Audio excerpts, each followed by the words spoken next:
Pemmican is the ultimate survival food. No matter if you want to bug out, 10 pounds of pemmican would supply food for 2 full weeks of camping activities at 3/4 of a pound per day, providing 2,200 calories.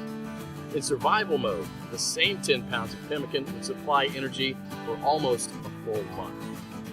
This was just one awesome chapter in the Lost Ways, but you won't believe the survival skills we've lost to history.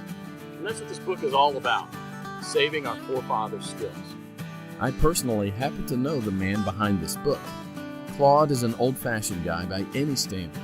He lives with his wife and 2 children in a log cabin he had personally built, cooks outside on an open flame in a cauldron most of the time, and all of his clothes are handmade. He has a 150-square-foot root cellar stuffed with all sorts of homemade canned foods and goods, and he raises cows, sheep, and chickens. I thought several times to myself that this guy will never be troubled by any crisis, because the SHTF we all prep for is what folks 150 years ago called daily life. No electrical power, no refrigerators, no internet, no computers, no TV, no hyperactive law enforcement, and no Safeway or Walmart. They got things done, or else we wouldn't be here. In the next 7 minutes, Claude will unearth a long-forgotten secret that helped our ancestors survive famines, wars, economic crises, diseases, droughts, and anything else life threw at them. A secret that will help you do the same for your loved ones when America crumbles into the ground. He's also going to share with you 3 pioneer lessons that will ensure your children will be well fed when others are rummaging through garbage bins. In fact, these 3 old teachings will improve your life, just as they did for me, immediately once you hear them. My name is Claude Davis. You may know me from my website, askaprepper.com, or you may have seen my warnings in the media, but few of you know me personally.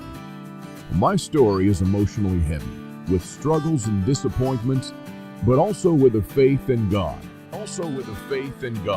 And a strong will to survive that finally led me being here. So pay close attention, because this video will change your life for the good. Lesson number 1, don't take anything for granted. My grandparents from my father's side came to America from Ukraine just before the Second World War and started a small farm in Texas where I grew up without missing a thing. But my grandfather wasn't so lucky. When he was only 12 and still in Ukraine, he survived one of the most horrific famines. Of the 100 families that lived on his street, only 20 survived.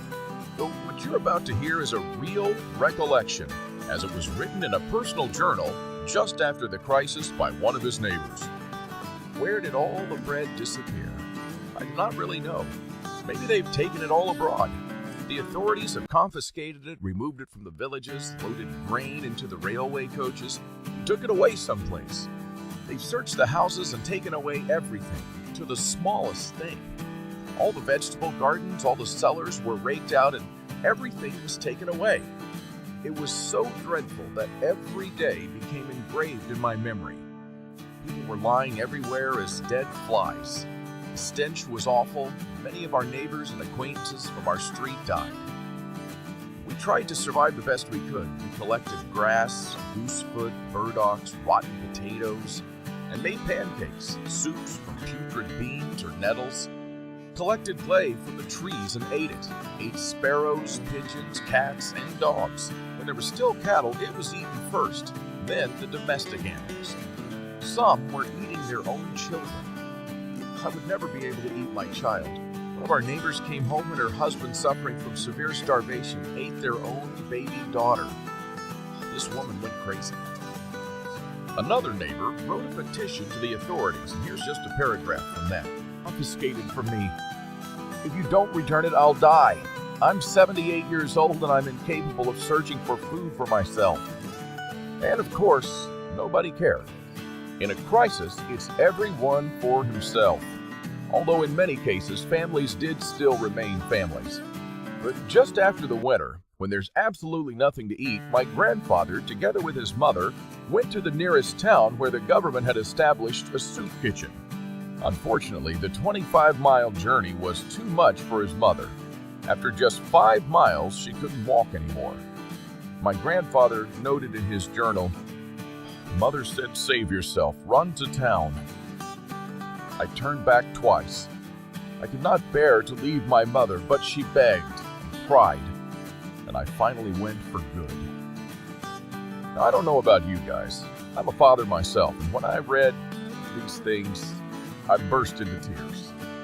Now, please allow me to take a wild guess here, without getting mad at you. Your life's not perfect, but at least you have a computer or a mobile device to watch this video on. Your fridge is probably half full, and while you have your problems, starvation is not one of them. And even though your job or retirement could be more enjoyable, you probably have enough money to at least get by. And that's great. But make no mistake taking this for granted. History has shown us many times that it can all fly away in a split second. The biggest misstep that you can take now is to think that this can never happen in America or to you. All that my grandfather and our ancestors who came here and formed America lived through would be in vain